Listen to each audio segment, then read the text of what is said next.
저희 어머니가 요즘 조금 예민하세요. 이런 식으로 화를 잘 내시고요. 그리고 저희가 어머님을 요양원에 보내고 이 집을 팔아먹는다는 둥 이렇게 피해망상 하시는 것도 치매 증상 중 하나죠? 아, 이렇게 심각하신 건 줄 몰랐는데 며칠 새 증상이 심해지신 것 같네요. 순간 제 심장이 쿵 내려앉는 것 같았습니다. 이 상황이 도저히 믿기지 않았어요. 내가 화를 내고 내가 목소리를 높일수록 이들은 더욱더 제가 제정신이 아니라고 생각하는 것 같았거든요. 하지만 며느리가 한 말에 분통이 터져서 더 크게 소리를 쳤습니다. 상담사들은 제가 너무 흥분하지 않게 해야 한다며. 어머님, 가족들이 치매를 의심할 수 있으니 정확한 진단을 위해 병원에 가보시는 게 좋습니다. 라고 말하며 팸플릿을 테이블에 두고 떠났습니다. 상담사들이 떠난 뒤 저는 혼자 집에 남겨졌습니다. 구독과 좋아요, 그리고 알림 설정으로 오늘의 사연을 빠르게 만나보실 수 있습니다. 안녕하세요. 저는 서울 잠실에 사는 72세 김정순입니다. 오늘은 여러분께 제가 겪은 가슴 아픈 이야기를 들려드리려고 합니다. 남편과 저는 20대 초반에 만나 일찍 결혼했어요. 50년 가까이를 함께 살아오면서 우리 부부는 정말로 사이가 좋았답니다. 주변에서도 부러워할 정도로요. 참 보기 좋은 부부네라는 소리 자주 들었어요. 늘 같이 다니며 추억을 쌓고 나이 들어서도 손을 꼭 잡고 다녔죠. 저도 그런 남편과의 생활이 정말 행복했습니다. 하지만 남편은 1년 전 갑작스럽게 심근경색으로 세상을 떠났습니다. 너무나도 갑작스러운 일이었죠. 50년을 함께 맞이한 아침이 그날로 끝이라는 걸 알았더라면 저는 남편의 옆에서 일어나는 그 평범한 아침이 그리워질 줄 상상도 못했습니다. 남편이 없는 집에서 하루하루를 살아가는 게 두렵고 막막했어요. 남편이 떠나고 나니 삶의 의미도 희미해지고 혼자 남겨진다는 게 참 두렵더라고요. 그런데 제가 그래도 위안을 삼는 건 저에게는 40대 중반의 아들이 있다는 거였어요.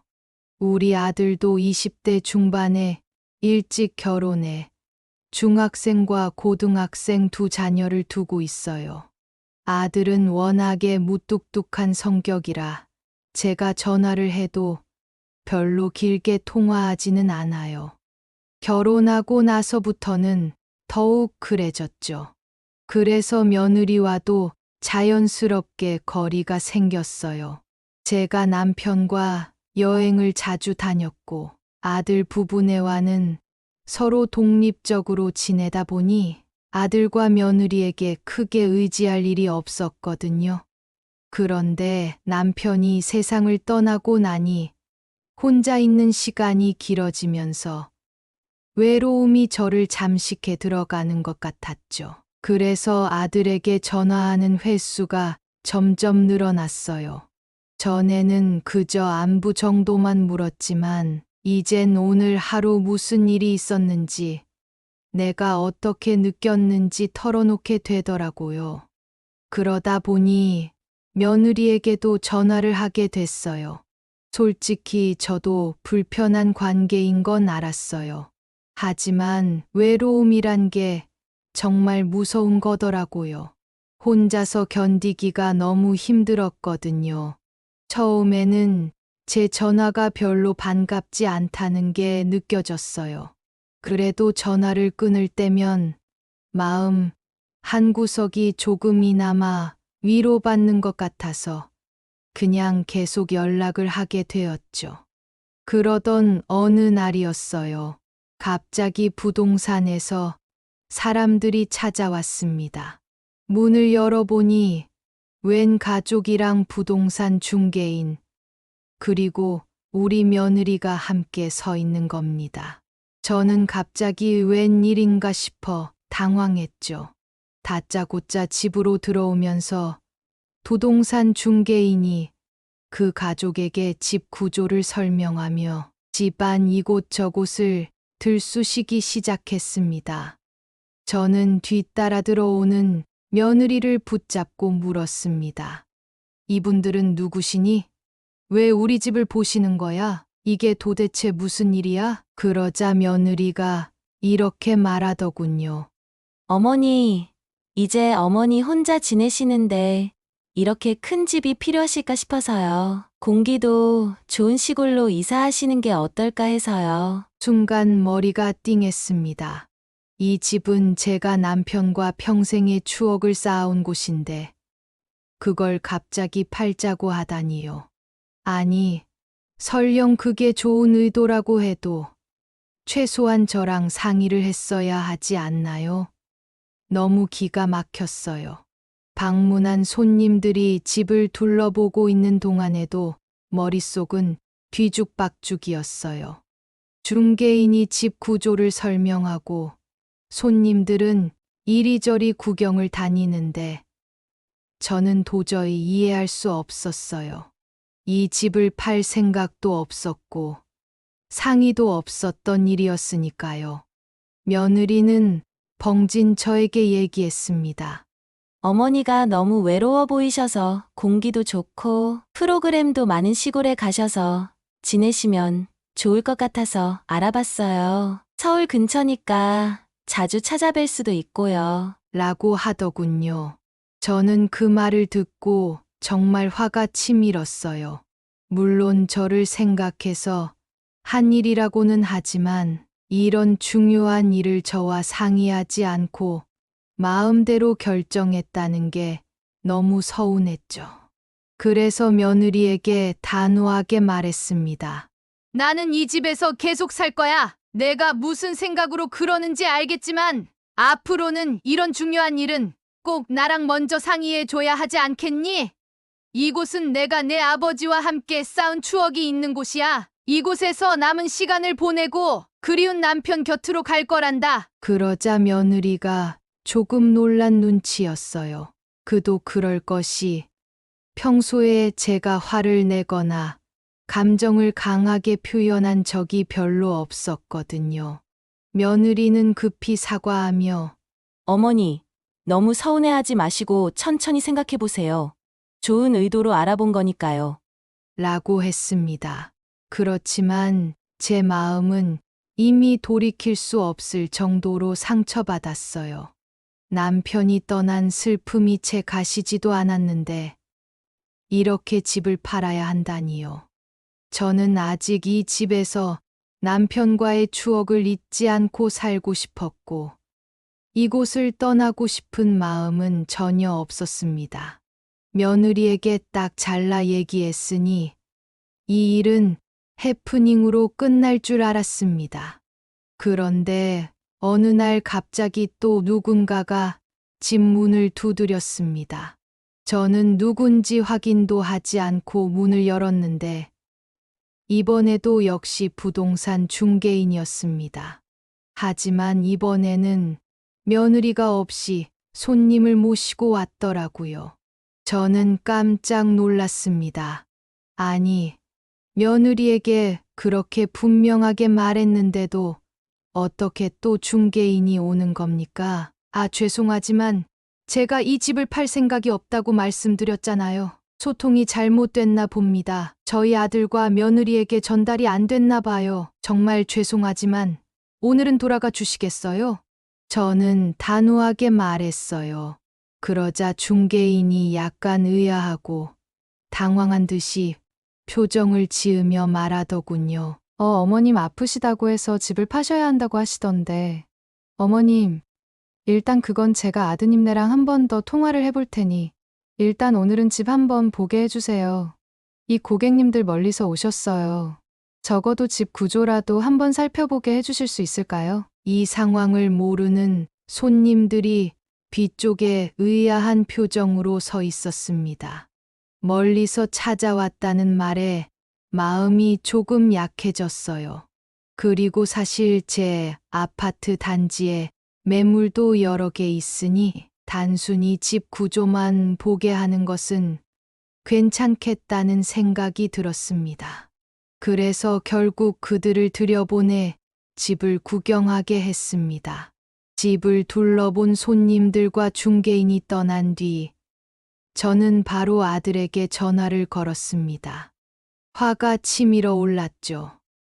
아니, 저번에 분명히 승희한테 말했는데 왜 아직도 부동산 중개인이 오는 거니?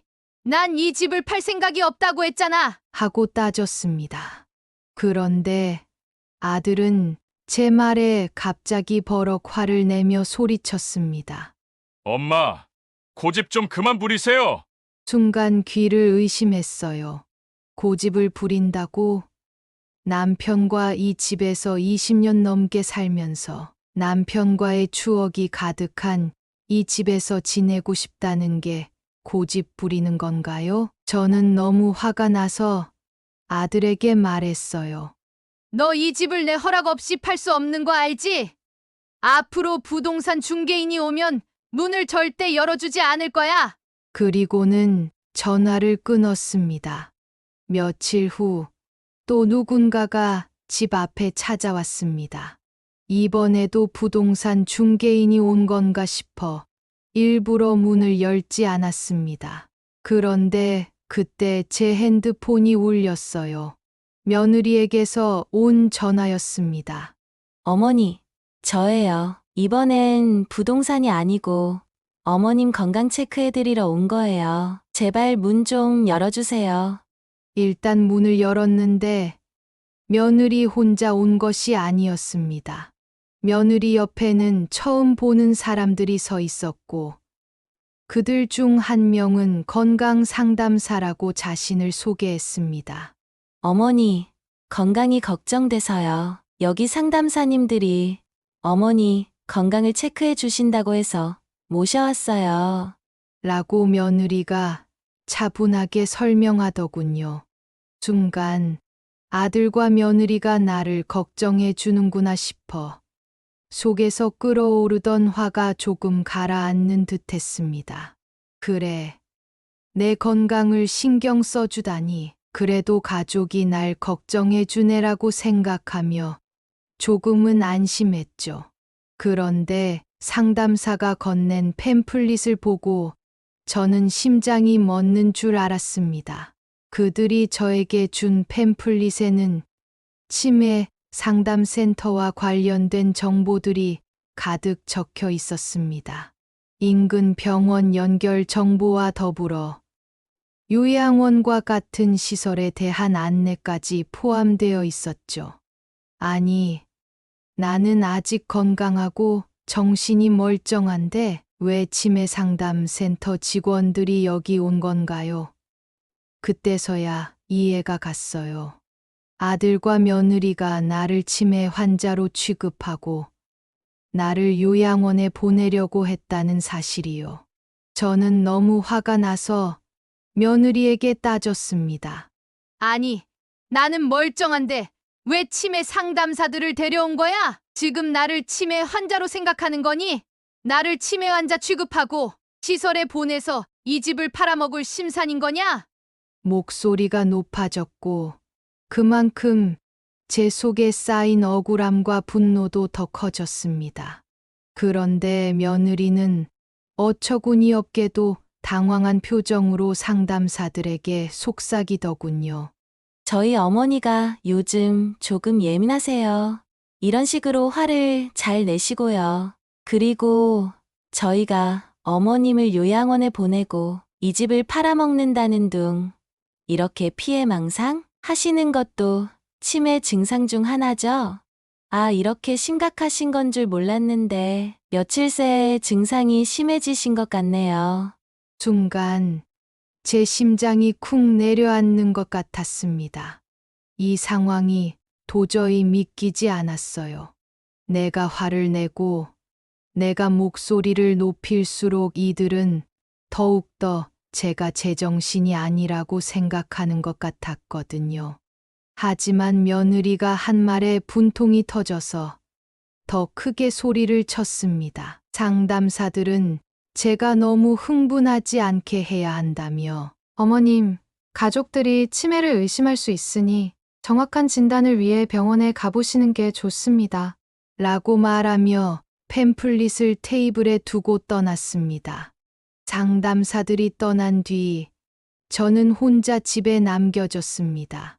그 팸플릿을 보며 아들과 며느리가 나를 어떻게 생각하고 있는지, 왜 나를 이런 식으로 대우하는지 너무나도 억울하고 분했어요.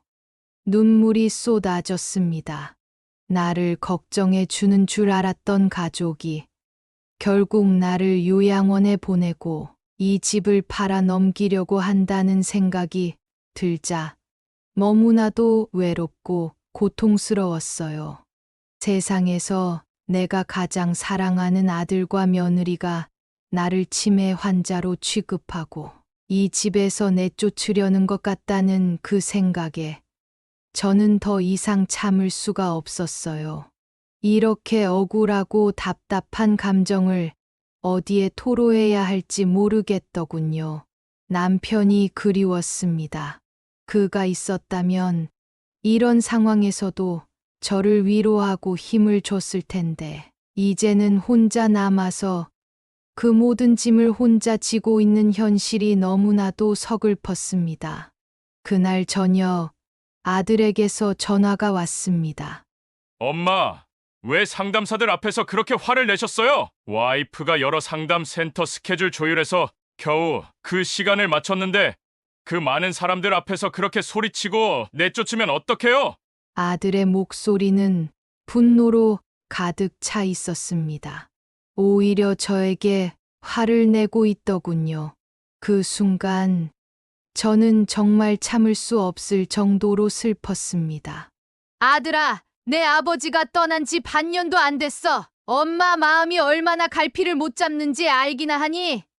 그런데 너희는 엄마를 치매 환자로 취급하고 부동산 사람들이랑 이 집을 팔겠다고 돌아다니고 있어. 내가 화가 안 나겠니? 내가 너한테 나를 돌보라고 했니? 돈 달라고 했니? 나 죽을 때까지 너희 없이는 못 살겠다고 했니? 아니, 나는 너네에게 기댈 생각 추호도 없어. 그냥 이 집에서 내 아버지와의 추억을 간직하고 몇 년 더 살고 싶을 뿐이야. 그게 그렇게 잘못된 거니? 하지만 아들은 제 말을 듣고도 전혀 미안해하지 않았습니다. 오히려 한숨을 쉬며 말하더군요. 엄마, 몇 년 더? 엄마 아프지도 않은데 몇 년이 아니라 몇십 년은 더 사실 거잖아요. 엄마 혼자 그렇게 큰 집에서 무슨 낙으로 사세요? 우리가 알아본 그 시골집은 전망도 좋고 서울이랑도 가까워서 자주 찾아뵐 수 있어요. 거기 가면 동네 사람들하고 친구도 되고 매일 즐겁게 지내실 수 있는데 왜 이렇게 고집을 부리세요? 그 순간 제 마음속에서 분노가 폭발할 뻔했습니다. 고집을 부린다니, 내가 살아온 이 집에서 남은 시간을 보내고 싶은 것이 어떻게 고집일 수 있나요? 아들은 계속해서 말을 이어갔습니다. 엄마, 지금 집 팔면 저뿐만 아니라 엄마 손주들까지 편하게 살 수 있잖아요. 우리가 엄마를 길바닥에 내쫓는 것도 아니고 지금보다 더 좋은 환경으로 보내드리는 건데 왜 이렇게 말이 안 통해요? 아들은 가족의 재정 상황을 위해 내가 이 집을 팔아야 한다고 주장하고 있었죠. 그러면서 자신들이 얼마나 효자, 노릇을 하고 있다고 믿고 있었습니다. 더 좋은 환경이란 대체 무엇일까요? 내가 원하지도 않는 시골로 가서 낯선 사람들과 지내며 행복하게 살라는 게 과연 더 나은 환경인가요? 그러나 저는 이 모든 속마음을 아들에게 말하지 않았습니다. 그와 더 이상 말싸움하고 싶지 않았기 때문입니다. 속으로 한숨만 쉬었죠. 아들은 계속 설득하려고 애를 썼습니다. 엄마, 그 시골집 한 번만 가봐요. 엄마가 생각하는 그런 작은 시골 마을이 아니에요. 요즘 시골은 정말 잘 되어 있어요. 한 번만 믿고 가보자고요. 아들의 계속되는 요청에 저는 결국 마지못해 응했습니다. 안 그러면 이 대화가 끝나지 않을 것 같았으니까요. 그리고 그 주말 아들과 며느리와 함께 그들이 말한 시골집을 보러 갔습니다. 차에서 내리자마자 저는 말을 잃었습니다. 그 집은 거의 폐가 수준이었어요. 지붕은 반쯤 무너져 있었고 집 주인은 잡초로 뒤덮여 있었죠. 저는 화가 치밀어 올라 아들에게 소리쳤습니다. 너희가 나를 여기에 살라고 데려온 거야? 나는 원래부터 오고 싶지도 않았어. 차라리 길바닥에 내버려둬. 아들에게 화를 내며 한참을 말했습니다. 그러자 아들은 황급히 설명하려 했습니다. 엄마, 여기서 이렇게 살라는 게 아니고 당연히 다 리모델링 할 거예요. 요즘 젊은 사람들도 이런 시골집을 사서 완전히 고쳐서 자연 속에서 살며 즐긴다고요. 엄마도 이곳 경치랑 주변 환경만 한번 보세요. 주변 환경이라니 그저 텅 빈 들판일 뿐이었습니다. 여기서 마을 회관까지 가려면 도보로 30분은 좋게 걸릴 거리였죠. 저는 한숨을 내쉬며 그들에게 물었습니다. 대체 이걸 보고 무슨 생각으로 나를 데려왔는지 이해가 되지 않았습니다. 고려장이라는 말이 떠오를 정도로 이 상황이 기막혔습니다. 더 이상 아무 말도 하고 싶지 않았습니다. 당장 집에 돌아가자. 그렇게 말하며 차에 올라탔습니다. 아들과 며느리도 서둘러 차에 탔고 저를 설득하려는 말을 이어갔습니다. 엄마, 사실은 저희가 몇 년 전 송도에 청약이 당첨됐거든요. 이제 곧 입주인데 대출을 다 끌어모아도 잔금을 치르기가 어려워요. 이제 곧 애들 학교까지 생각하면 지금 살고 있는 곳에서 더는 살 수 없어요. 이번 한 번만 도와주세요. 엄마가 여기가 마음에 안 드시면 집을 파시고 그동안은 우리 송도 집에서 같이 살면서 엄마가 편하게 지낼 곳을 찾으면 되잖아요. 응? 저는 도저히 이해가 되지 않았습니다. 대체 왜 경제적 여유가 없으면서도 굳이 송도에 집을 산 걸까요? 그리고 왜 그 뒷감당을 제가 해야 하는 걸까요? 남편이 갑자기 세상을 떠나지 않았다면 이 집을 팔게 하지도 못했을 텐데, 그럼 아들은 그 잔금을 대체 어디서 구하려고 했던 걸까요? 제 아들이지만 이런 계획성 없는 아들이 한심하고 괘씸하기까지 했죠. 그리고 내가 그 시골집에 가지 않으면 아들과 며느리와 한 집에서 함께 살아야 할 텐데 그것도 불편하고 피곤할 게 뻔했습니다. 아들과 며느리의 속셈이 빤히 보였죠. 어느 쪽을 선택해도 저에게는 매력적인 선택지가 아니었습니다. 저는 더 이상 아무 말도 하고 싶지 않았습니다. 그저 눈을 감고 침묵했습니다. 그러자 아들도 더 이상 말을 잇지 못하고 차를 돌려 서울로 향했습니다. 서울로 돌아오는 길 내내 차 안에는 무거운 정적만이 감돌았습니다. 그날 차 안에서 저는 눈을 감고 침묵하고 있었습니다. 고요한 차 안에서 아들과 며느리는 제가 잠든 줄 알았는지 곧 낮은 목소리로 이야기를 나누기 시작했습니다. 오빠, 그러니까 그냥 내가 말한 대로 하자 했잖아. 어머님 최근에 주체 못하시고 화 많이 내시던데 그런 거 영상 찍고 해서 치매라고 해서 시설 보내자고. 그러면 우리가 위임해서 집 팔 수 있고 잔금도 쉽게 치를 수 있잖아. 잔금 치러도 돈 많이 남으니까 그 돈으로 어머님 시설비도 대면 되는 거고. 이 방법이 제일 현실적이야. 물론 어머님이 처음에는 싫다고 하시겠지만 요양원에 가서 사람들과 지내면 차츰 적응하게 될 거야. 순간 가슴이 철렁 내려앉았습니다. 요양원이라는 단어가 들렸을 때 그 말이 메리를 스쳐 지나가며 심장이 빨리 뛰기 시작했죠. 차마 숨도 제대로 쉴 수 없을 정도로 충격이었습니다. 그러자 아들이 한숨을 쉬며 대답했습니다. 아니, 그렇게 간단한 문제가 아니잖아. 진단이 나와야 치매라고 할 수 있지. 엄마는 지금 아무 이상도 없다고. 진짜 이 상황 자체가 골치 아파 죽겠어. 저 나이에 엄마는 너무 쓸데없이 건강해. 그 말을 듣는 순간 내 아들이 아닌 한 낯선 사람처럼 느껴졌습니다. 내가 정말 이런 말을 아들의 입에서 듣고 있는 건가? 어이가 없고 가슴이 너무나 아팠습니다. 하지만 더 충격적인 건 며느리의 반응이었습니다. 며느리가 약간 비웃으며 이렇게 말하는 걸 들었어요. 어머님 아직도 맨날 아버님 보고 싶다고, 그립다고 노래를 부르시는데, 그럼 차라리 아버님 따라가시면 좋겠네. 그럼 이렇게 속 시끄러울 일도 없잖아. 이 말을 들은 아들은 선 넘는 며느리의 말에 화를 낼 줄 알았는데 똑같이 피식 웃으면서 이렇게 얘기하더라고요. 그럼 맘 편하지. 우리한테만 집중하면 되니까 어찌어찌 치매라고 진단받게 해서 시설 보낸다고 해도 그거 뒤치다거리 하는 것도 일이야? 진짜 골치 아프다. 골치 아파? 차 안에서 그들의 대화가 이어졌지만 저는 더 이상 들을 수가 없었습니다. 내 아들이, 그 사랑스러웠던 내 아이가 이제는 나를 이렇게까지 몰아붙이며 심지어 죽음에 대해 농담처럼 이야기하고 있었으니까요. 그 말은 마치 내가 이제 더는 쓸모없다는 말을 돌려서 하는 것처럼 들렸습니다.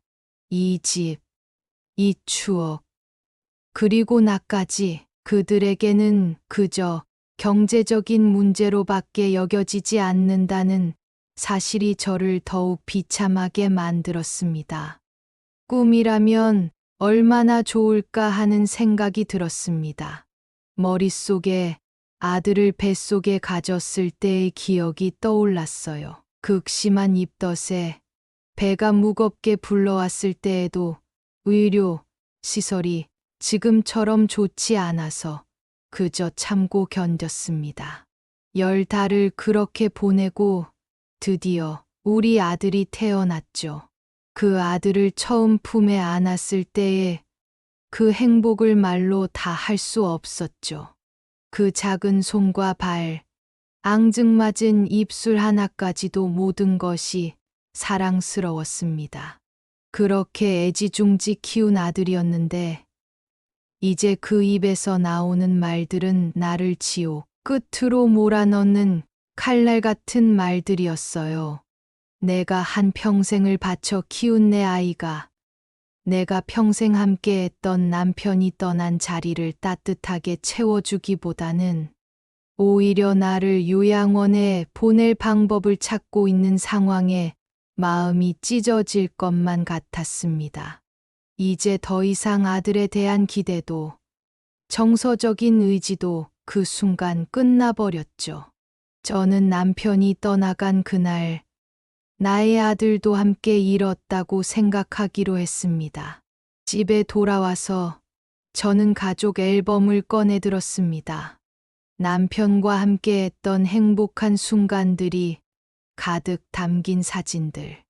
아들이 갓 태어났을 때부터 첫 번째 생일, 유치원 입학식, 졸업식까지 우리의 가정은 분명히 행복했었습니다.